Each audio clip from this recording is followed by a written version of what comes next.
7টি বড়ই পাতা নেবেন, কুল পাতা তাজা সবুজ, আর তারপরে সেই 7টি পাতাকে পিষবেন সুন্দর করে পাথরে, পাটায় অথবা যে কোনো এতে, আর তারপরে একটা পাত্রে নেবেন আর সেই পাত্রে পানি ঢালবেন, এতটা পানি ঢালবেন যেই পানিতে গোসল উজু করা যেতে পারে। আর তারপরে যখন সেই পানিতে মিক্স হয়ে গেল সেই কুলপাতা পিসা, তখন তাতে আয়াতুল কুরসি পাঠ করবেন, সূরা কাফিরুন পাঠ করবেন, সূরা ইখলাস এবং ফালাক নাস পাঠ করবেন।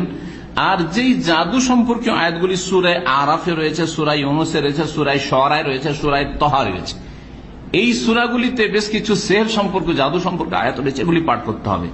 এগুলি পড়ার পরে ওতে ফুঁক দেবেন।